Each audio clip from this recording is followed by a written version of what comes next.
Hello friends, आप सभी का स्वागत है हमारे यूट्यूब चैनल विजार्ड क्लासेस पर। तो दोस्तों, ये क्लास जो है ना, बीपीएससी टीचर के लिए जीके जीएस का क्लास है। ये क्लास जो है ना, बीपीएससी टीचर के लिए जीके जीएस का क्लास है। आज के सेशन का पहला क्वेश्चन है, सुरक्षा सेल की नीति से कौन संबंधित हैं? सुरक्षा सेल की नीति से कौन संबंधित हैं? The policy of security cell is related with. सुरक्षा सेल की नीति से जो है कौन संबंधित हैं? ऑप्शन ए है वारेन हेस्टिंग्स, ऑप्शन बी है लॉर्ड डलहौजी, ऑप्शन सी है हेनरी लॉरेंस, ऑप्शन डी है लॉर्ड हेस्टिंग। तो इसका करेक्ट आंसर जो है वो हो जाएगा वारेन हेस्टिंग्स। यानी कि सुरक्षा सेल की नीति से जो है वारेन हेस्टिंग संबंधित है। यानी कि सुरक्षा सेल की नीति से जो है वारेन हेस्टिंग संबंधित है। ठीक है दोस्तों, यानी कि सुरक्षा सेल की नीति से जो है वारेन हेस्टिंग संबंधित है। ठीक है फ्रेंड्स, अब आते हैं नेक्स्ट क्वेश्चन पे। नेक्स्ट क्वेश्चन जो है हमारा वहाँ पूछ रहा है, रिंग फेंस की नीति से जो है कौन संबंध है? ठीक है, यहाँ पे जो है अब पूछ रहा है रिंग फेंस की नीति से कौन संबंधित है। ऑप्शन ए है हेनरी लॉरेंस, ऑप्शन बी है डलहौजी, ऑप्शन सी है वारेन हेस्टिंग, ऑप्शन डी है लॉर्ड क्लाइव। तो इसका करेक्ट आंसर जो है वो हो जाएगा वारेन हेस्टिंग्स। यानी कि रिंग फेंस के नीति से जो है वारेन हेस्टिंग्स संबंधित है। ठीक है दोस्तों, यानी कि रिंग फेंस की नीति से जो है वारेन हेस्टिंग्स संबंधित है। अब है भारत के पहले गवर्नर जनरल कौन थे? अब है भारत के पहले गवर्नर जनरल कौन थे?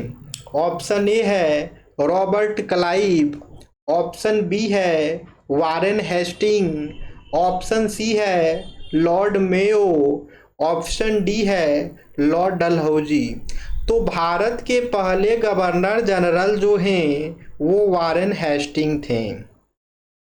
ठीक है, यानी कि बंगाल बोल रहे हैं, भारत के पहले गवर्नर जनरल जो हैं वो वारेन हेस्टिंग थे। भारत के पहले गवर्नर जनरल जो हैं वो वारेन हेस्टिंग थे। अब है कलकत्ता में एशियाटिक सोसाइटी की स्थापना के समय बंगाल के गवर्नर जनरल कौन थे? पूछ रहा है, बताइए कलकत्ता में एशियाटिक सोसाइटी की स्थापना के समय बंगाल के गवर्नर जनरल कौन थे? ऑप्शन ए है लॉर्ड कॉर्नवालिस, ऑप्शन बी है Lord Warren Hasting, option C है लॉर्ड बेलेजली, ऑप्शन सी है लॉर्ड बेंटिक। तो इसका करेक्ट आंसर जो है वो हो जाएगा लॉर्ड वारेन हेस्टिंग। इसका करेक्ट आंसर जो है वो हो जाएगा लॉर्ड वारेन हेस्टिंग। यानी कि कलकत्ता में एशियाटिक सोसाइटी की स्थापना के समय बंगाल के गवर्नर जनरल जो हैं वारेन हेस्टिंग थे। यानी कि कलकत्ता में एशियाटिक सोसाइटी की स्थापना के समय बंगाल के गवर्नर जनरल जो हैं वारेन हेस्टिंग थे। अब है निम्नलिखित में से किसने बंगाल में दोहरी सरकार प्रणाली को समाप्त किया? निम्नलिखित में से कौन जो है बंगाल में दोहरी सरकार प्रणाली को समाप्त किया? Who among the following abolished dual government system in Bengal? Bengal में जो है दोहरी सरकार प्रणाली, डुअल गवर्नमेंट प्रणाली किसके द्वारा जो है खत्म किया गया था? ऑप्शन ए है रॉबर्ट क्लाइव, ऑप्शन बी है लॉर्ड कॉर्नवालिस, ऑप्शन सी है वारेन हेस्टिंग, ऑप्शन डी है नन ऑफ द एबव। तो इसका करेक्ट आंसर जो है वो हो जाएगा लॉर्ड कॉर्नवालिस। यानी कि बंगाल में दोहरी सरकार की प्रणाली जो है लॉर्ड कॉर्नवालिस के द्वारा समाप्त की गई थी। यानी कि बंगाल में दोहरी सरकार प्रणाली जो है लॉर्ड कॉर्नवालिस के द्वारा समाप्त की गई थी। अब है किस गवर्नर जनरल पर महाभियोग चलाया गया था? वो कौन से गवर्नर जनरल थे जिनके ऊपर जो है महाभियोग चलाया गया था? ऑप्शन ए है वारेन हेस्टिंग, ऑप्शन बी है लॉर्ड क्लाइव, ऑप्शन सी है लॉर्ड कार्नवालिस, ऑप्शन डी है लॉर्ड वेलेजली। तो इसका करेक्ट आंसर जो है वो हो जाएगा वारेन हेस्टिंग। इसका करेक्ट आंसर जो है वो हो जाएगा वारेन हेस्टिंग्स। यानी कि वो गवर्नर जनरल जिसके ऊपर महाभियोग चलाया गया था उनका नाम वारेन हेस्टिंग्स है। यानी कि वो गवर्नर जनरल जिनके ऊपर महाभियोग चलाया गया था उनका नाम जो है वारेन हेस्टिंग्स था। यानी कि वारेन हेस्टिंग्स एक ऐसा गवर्नर जनरल थे जिनके ऊपर जो है महाभियोग चलाया गया था। वारेन हेस्टिंग्स जो हैं वो ऐसे गवर्नर जनरल थे जिनके ऊपर महाभियोग चलाया गया था। अब है ब्रिटिश भारत की राजधानी का कलकत्ता से दिल्ली हस्तांतरण किसके अवधि के दौरान प्रभावित हुआ था? ब्रिटिश भारत की राजधानी का कलकत्ता से दिल्ली हस्तांतरण किसकी अवधि के दौरान प्रभावित हुआ था? ऑप्शन ए है लॉर्ड मिंटो, ऑप्शन बी है लॉर्ड हार्डिंग, ऑप्शन सी है लॉर्ड चेम्सफोर्ड, ऑप्शन डी है लॉर्ड रीडिंग। तो इसका करेक्ट आंसर जो है वो हो जाएगा लॉर्ड हार्डिंग। इसका करेक्ट आंसर जो है वो हो जाएगा लॉर्ड हार्डिंग। यानी ब्रिटिश भारत की राजधानी का कलकत्ता से दिल्ली हस्तांतरण जो है लॉर्ड हार्डिंग के दौरान हुआ था। ब्रिटिश भारत की राजधानी जो है दोस्तों कलकत्ता से जो दिल्ली हस्तांतरित हुआ था वो लॉर्ड हार्डिंग के टाइम पीरियड में हुआ था। लॉर्ड हार्डिंग के शासनकाल में जो है ब्रिटिश भारत की राजधानी का कलकत्ता से दिल्ली हस्तांतरण हुआ था। अब है भारत में न्यायिक संगठन की स्थापना किसने की? भारत में न्यायिक संगठन की स्थापना किसने की? ऑप्शन ए है लॉर्ड मेयो, ऑप्शन बी है लॉर्ड कार्नवालिस, ऑप्शन सी है लॉर्ड एटले, ऑप्शन डी है लॉर्ड कर्जन। तो इसका करेक्ट आंसर जो है वो हो जाएगा लॉर्ड कार्नवालिस। इसका करेक्ट आंसर जो है वो हो जाएगा लॉर्ड कार्नवालिस। यानी कि भारत में न्यायिक संगठन की स्थापना जो है लॉर्ड कार्नवालिस के द्वारा किया गया था। यानी कि दोस्तों भारत में न्यायिक संगठन की स्थापना जो है लॉर्ड कार्नवालिस के द्वारा किया गया था। भारत में न्यायिक संगठन की स्थापना जो है लॉर्ड कार्नवालिस के द्वारा किया गया था, इसे याद रखना है। अब है निम्नलिखित गवर्नर जनरलों में से किसने भारत की प्रथम विधा सिविल सेवा का निर्माण किया जिसे बाद में भारतीय सिविल सेवा के रूप में जाना गया? Who among the following governor generals created the Coordinated Civil Service of India, which later came to be known as the Indian Civil Service? निम्नलिखित गवर्नर जनरल में से किसने भारत की प्रथम विधा सिविल सेवा का निर्माण किया जिसे बाद में भारतीय सिविल सेवा के रूप में जाना गया? ऑप्शन ए है वारेन हेस्टिंग्स, ऑप्शन बी है वेलेजली, ऑप्शन सी है कार्नवालिस, ऑप्शन डी है विलियम बेंटिक। तो इसका करेक्ट आंसर जो है वो हो जाएगा कार्नवालिस। इसका करेक्ट आंसर जो है वो हो जाएगा कार्नवालिस। यानी कि कार्नवालिस जब गवर्नर जनरल थे तो उन्हीं के समय में जो है प्रथम सिविल सेवा का निर्माण किया गया जिसे बाद में भारतीय सिविल सेवा के रूप में जाना गया। तो दोस्तों याद रखना है भारतीय सिविल सेवा एग्जाम जो है इंडियन सिविल सर्विस एग्जाम जो है ये कार्नवालिस के समय में ही शुरू किया गया था। आप लोग जो एग्ज़ाम की तैयारी कर रहे हैं दोस्तों बीपीएससी टीचर का, उसी बीपीएससी के अंदर जो है पीसीएस का भी एग्ज़ाम होता है। तो ये सभी जो हैं सिविल सेवा के एग्ज़ाम हो गए। यूपीएससी जो एग्ज़ाम लेती है वो भी सिविल सेवा का एग्ज़ाम हो गया जिससे आईएएस में सिलेक्शन होता है लोगों को, आईपीएस में लोग सेलेक्ट होते हैं। तो ये सब जो है भारतीय सिविल सेवा एग्ज़ाम हो गया। तो कार्नवालिस के समय में ही जो है भारतीय सिविल सेवा स्टार्ट किया गया था। कार्नवालिस के ही शासनकाल में जो है भारतीय सिविल सेवा जो है स्टार्ट किया गया था। अब है लोक सेवा का प्रवर्तन किसके द्वारा किया गया था? The enforcement of the public service was done in. लोक सेवा का प्रवर्तन जो है किसके द्वारा किया गया था? ऑप्शन ए है लॉर्ड बेंटिक के शासनकाल में, ऑप्शन बी है कार्नवालिस के शासनकाल में, ऑप्शन सी है कर्जन के शासनकाल में, ऑप्शन डी है डलहौजी के शासनकाल में। तो इसका करेक्ट आंसर जो है वो हो जाएगा कार्नवालिस के शासनकाल में। यानी लोक सेवा का प्रवर्तन जो है कार्नवालिस के शासनकाल में किया गया था। यानी कि लोक सेवा का प्रवर्तन जो है कार्नवालिस के शासनकाल में किया गया था। The enforcement of the public service was done in the tenure of Cornwallis. यानी कि कार्नवालिस के शासनकाल में ही जो है लोक सेवा का प्रवर्तन किया गया था। कार्नवालिस के ही शासनकाल में जो है दोस्तों लोक सेवा का प्रवर्तन किया गया था।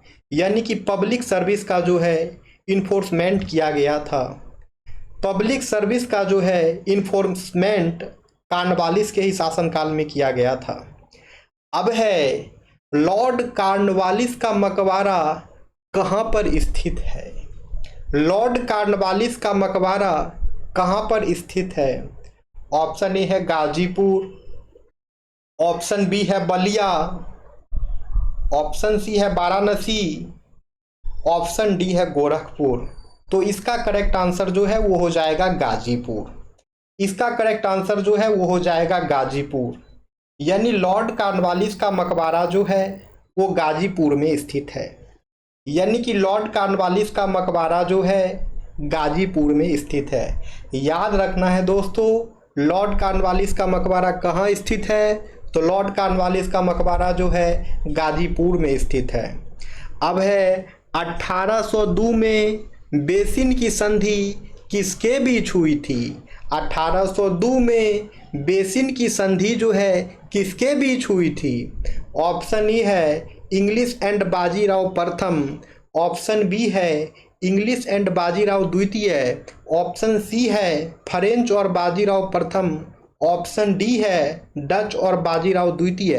तो इसका करेक्ट आंसर जो है वो हो जाएगा इंग्लिश एंड बाजीराव सेकेंड। यानी कि अंग्रेज और बाजीराव द्वितीय के बीच जो है 1802 में बेसिन की संधि हुई थी।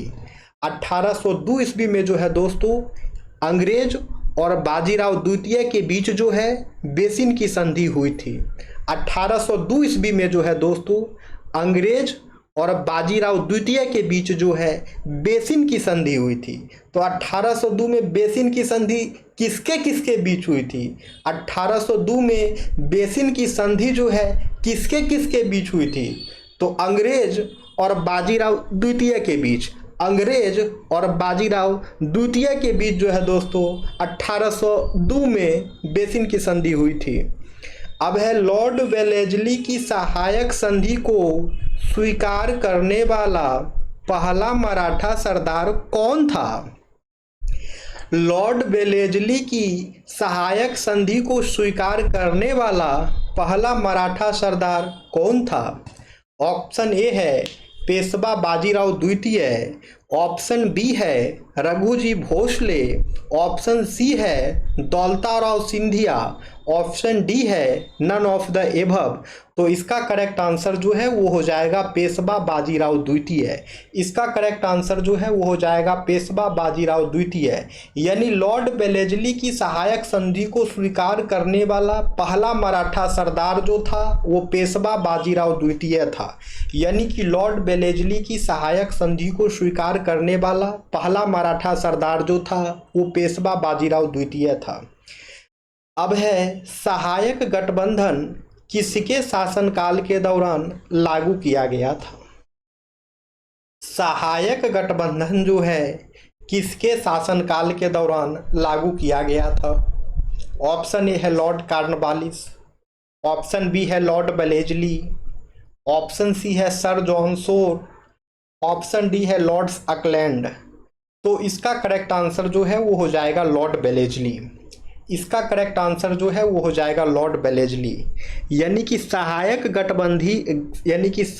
गठबंधन जो है लॉर्ड बेलेजली के शासनकाल के दौरान लागू किया गया था। यानी कि सहायक गठबंधन जो है लॉर्ड बेलेजली के शासनकाल के दौरान लागू किया गया था। यानी कि सहायक गठबंधन जो है लॉर्ड बेलेजली के शासनकाल के दौरान लागू किया गया था। अब नेक्स्ट क्वेश्चन है दोस्तों, सहायक संधि की व्यवस्था स्वीकार करने वाला प्रथम भारतीय मूल शासक कौन था? सहायक संधि की व्यवस्था स्वीकार करने वाला प्रथम भारतीय मूल शासक कौन सा था?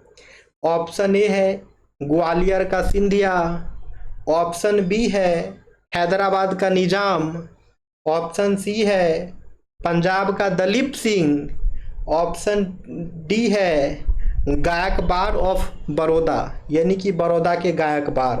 तो इसका करेक्ट आंसर जो है वो हो जाएगा निजाम ऑफ हैदराबाद।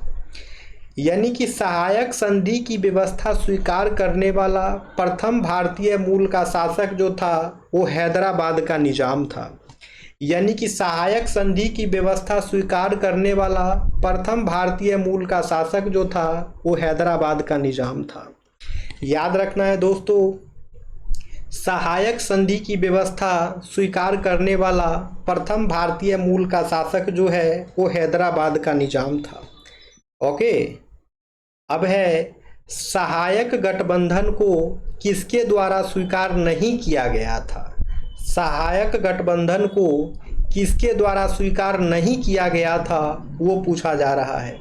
ऑप्शन ए है हैदराबाद का निजाम, ऑप्शन बी है इंदौर का होलकर राज्य, ऑप्शन सी है जोधपुर का राजपूत राज्य, ऑप्शन डी है मैसूर के शासक।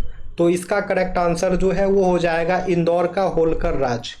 इसका करेक्ट आंसर हो जाएगा इंदौर का होलकर राज्य। यानी कि सहायक गठबंधन को जो है इंदौर के होलकर राज्य द्वारा जो है स्वीकार नहीं किया गया था। सहायक गठबंधन जो है इंदौर का होलकर राज्य द्वारा जो है स्वीकार नहीं किया गया था। अब है भारतीय राज्यों पर ब्रिटिश सत्ता स्थापित करने के लिए प्रशासन में सहायक गठबंधन प्रणाली की शुरुआत किसने की थी? भारतीय राज्यों पर ब्रिटिश सत्ता स्थापित करने के लिए प्रशासन में सहायक गठबंधन प्रणाली की शुरुआत जो है किसके द्वारा की गई थी? ऑप्शन ए है वारेन हेस्टिंग, ऑप्शन बी है लॉर्ड बेलेजली, ऑप्शन सी है लॉर्ड कॉर्नवालिस, ऑप्शन डी है लॉर्ड डलहौजी। तो इसका करेक्ट आंसर जो है वो हो जाएगा लॉर्ड बेलेजली। यानी भारतीय राज्यों पर ब्रिटिश सत्ता स्थापित करने के लिए जो है प्रशासन में सहायक गठबंधन प्रणाली की शुरुआत जो है लॉर्ड बेलेजली के द्वारा किया गया था। यानी कि भारतीय राज्यों पर जो है ब्रिटिश सत्ता स्थापित करने के लिए जो है प्रशासन में सहायक गठबंधन प्रणाली जो है लॉर्ड बेलेजली के द्वारा स्थापित की गई थी। अब है ईस्ट इंडिया कंपनी का राजपूत राज्यों में सहायक गठबंधन बनाने का मुख्य उद्देश्य क्या था? The main aim of East India Company to make subsidiary alliance in Rajput state was. East India Company का राजपूत राज्यों में सहायक गठबंधन बनाने का मुख्य उद्देश्य क्या था? ऑप्शन ए है दुश्मनों के खिलाफ सैन्य समर्थन प्राप्त करना, ऑप्शन बी है मराठा पिंडारी आक्रमण से इन राज्यों की रक्षा करना, ऑप्शन सी है खिराज के रूप में धन प्राप्त करना, ऑप्शन डी है अंग्रेजों की संप्रभुता स्थापित करना। तो इसका करेक्ट आंसर जो है वो हो जाएगा अंग्रेजों की संप्रभुता स्थापित करना। यानी ईस्ट इंडिया कंपनी का राजपूत राज्यों में सहायक गठबंधन बनाने का मुख्य उद्देश्य जो था अंग्रेजों की संप्रभुता स्थापित करना था। यानी कि ईस्ट इंडिया कंपनी का राजपूत राज्यों में सहायक गठबंधन बनाने का मुख्य उद्देश्य जो था अंग्रेजों की संप्रभुता स्थापित करना था। अब है उस समय जब यूरोप में नेपोलियन की ताकत के सामने साम्राज्य ढह रहे थे, निम्नलिखित में से किस गवर्नर जनरल ने भारत में ब्रिटिश ध्वज को ऊंचा रखा? उस समय जब यूरोप में नेपोलियन की ताकत के सामने साम्राज्य ढह रहे थे, निम्नलिखित में से किस गवर्नर जनरल ने भारत में ब्रिटिश ध्वज को ऊंचा रखा? तो इसका करेक्ट आंसर जो है वो हो जाएगा लॉर्ड वेलेस्ली। यानी जिस समय दोस्तों यूरोप में नेपोलियन की ताकत के सामने साम्राज्य ढह रहे थे, तो दोस्तों लॉर्ड वेलेस्ली जो हैं भारत में ब्रिटिश ध्वज को ऊंचा रखा। ठीक है। अब है बेल्लोर का विद्रोह किस गवर्नर के शासनकाल में हुआ था? बेल्लोर का विद्रोह जो है किस गवर्नर के शासनकाल में हुआ था? ऑप्शन ए है वेलेस्ली, ऑप्शन बी है लॉर्ड मिंटो, ऑप्शन सी है लॉर्ड कॉर्नवालिस, ऑप्शन डी है सर जॉर्ज बार्लो। तो इसका करेक्ट आंसर जो है वो हो जाएगा सर जॉर्ज बार्लो। इसका करेक्ट आंसर जो है वो हो जाएगा सर जॉर्ज वार्लो। यानी वेल्लोर का विद्रोह जो है सर जॉर्ज वार्लो के शासनकाल में हुआ था। वेल्लोर का विद्रोह जो है सर जॉर्ज वार्लो के शासनकाल में हुआ था। अब है आंग्ल नेपाल युद्ध किसके शासनकाल के दौरान हुआ था? आंग्ल नेपाल युद्ध जो है किसके शासनकाल के दौरान हुआ था? ऑप्शन ए है लॉर्ड कॉर्नवालिस, ऑप्शन बी है लॉर्ड हास्टिंग, ऑप्शन सी है लॉर्ड वेलेस्ली, ऑप्शन डी है वारेन हेस्टिंग। तो इसका करेक्ट आंसर जो है वो हो जाएगा लॉर्ड हास्टिंग्स। इसका करेक्ट आंसर जो है वो हो जाएगा लॉर्ड हास्टिंग्स। यानी कि आंग्ल नेपाल युद्ध जो है लॉर्ड हेस्टिंग्स के शासनकाल के दौरान हुआ था। यानी आंग्ल नेपाल युद्ध जो है लॉर्ड हेस्टिंग्स के शासनकाल में हुआ था। आंग्ल नेपाल युद्ध जो है दोस्तों लॉर्ड हेस्टिंग्स के शासनकाल के दौरान हुआ था। अब है सिगौली की संधि किस वर्ष हुई थी? The treaty of Sugauli took place in the year. Sugauli की संधि जो है किस वर्ष हुई थी? क्या पूछ रहा है? तो सिगौली की संधि जो है किस वर्ष हुई थी? तो इसका आंसर हो जाएगा 1816। 1816 ईस्वी में जो है सिगौली की संधि हुई थी। अब यहाँ पूछ रहा है बताइए इनमें से कौन सा जोड़ा जो है सही सुमिलित नहीं है? तो इसका करेक्ट आंसर हो जाएगा lord Cornwallis third Anglo Maratha war. यानी लॉर्ड कॉर्नवालिस के समय में जो है तीसरा आंग्ल मराठा युद्ध जो है लॉर्ड कॉर्नवालिस के समय में नहीं हुआ था। तीसरा आंग्ल मराठा युद्ध जो है दोस्तों लॉर्ड कॉर्नवालिस के समय में नहीं हुआ था। ये जो है करेक्ट नहीं है। बाकी बैटल ऑफ बक्सर जो है हेक्टर मुनरो के समय हुआ था, ये सही है। बैटल ऑफ बक्सर यानी बक्सर का युद्ध जो है हेक्टर मुनरो के समय हुआ था, ये सही है। आंग्ल नेपाल युद्ध जो है हेस्टिंग्स के समय हुआ था, ये भी सही है। आंग्ल नेपाल युद्ध हेस्टिंग्स के समय हुआ था, ये भी सही है। चतुर्थ आंग्ल मैसूर युद्ध जो है वेलेस्ली के समय हुआ था, ये भी सही है। चतुर्थ आंग्ल मैसूर युद्ध जो है वेलेस्ली के समय हुआ था, ये भी सही है। अब आगे आते हैं, तृतीय आंग्ल मराठा युद्ध किससे संबंधित है? तृतीय आंग्ल मराठा युद्ध जो है किससे संबंधित है? ऑप्शन है sir John Shore, option B है लॉर्ड वेलेस्ली, ऑप्शन सी है लॉर्ड हेस्टिंग, ऑप्शन डी है लॉर्ड कॉर्नवालिस। तो इसका करेक्ट आंसर जो है वो हो जाएगा लॉर्ड हेस्टिंग्स। इसका करेक्ट आंसर जो है वो हो जाएगा लॉर्ड हेस्टिंग्स। यानी तीसरा आंग्ल मराठा युद्ध जो है हेस्टिंग्स के कार्यकाल में हुआ था। तीसरा आंग्ल मराठा युद्ध जो है हेस्टिंग्स के कार्यकाल में हुआ था। किसके कार्यकाल में हुआ था दोस्तों तीसरा आंग्ल मराठा युद्ध? तो हेस्टिंग्स के कार्यकाल में। किसके कार्यकाल में जो है तीसरा आंग्ल मराठा युद्ध हुआ था? तो हेस्टिंग्स के कार्यकाल में। अब है सर थॉमस मुनरो किस वर्ष मद्रास के गवर्नर थे? सर थॉमस मुनरो जो है किस वर्ष मद्रास के गवर्नर थे वो पूछ रहा है। तो 1820 से लेकर के 1827 एनो डोमिनी तक जो है 1820 से 1827 एडी के बीच जो है सर थॉमस मुनरो मद्रास के गवर्नर थे। यानी 1820 से लेकर के 1827 एनी डोमिनी के बीच जो है सर थॉमस मुनरो मद्रास के गवर्नर थे। अब है कथित कुशासन के आधार पर किस गवर्नर जनरल ने मैसूर राज्य की प्रशासन अपने हाथ में ले लिया था। कथित कुशासन के आधार पर किस गवर्नर जनरल ने मैसूर राज्य की प्रशासन अपने हाथ में ले लिया था। तो इसका करेक्ट आंसर जो है वो हो जाएगा लॉर्ड विलियम बेंटिक। इसका करेक्ट आंसर जो है वो हो जाएगा लॉर्ड विलियम बेंटिक।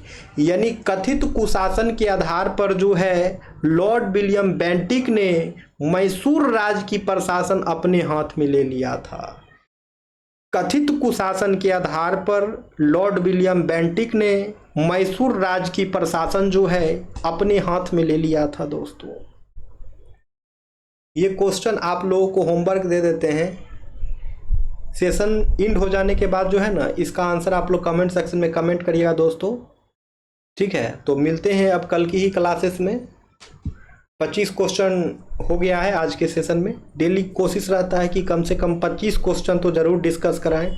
आप लोग हमारे सेशन में समय देते हैं तो कुछ ना कुछ फ़ायदा होना चाहिए, तो इसलिए हम सोचें कि क्यों ना 10 क्वेश्चन के बजाय 25 क्वेश्चन किया जाए, ठीक है। तो जो भी लोग नए हैं चैनल पे, चैनल को सब्सक्राइब भी करें ताकि आने वाले वीडियो का नोटिफिकेशन जो है आप सभी को मिलता रहे।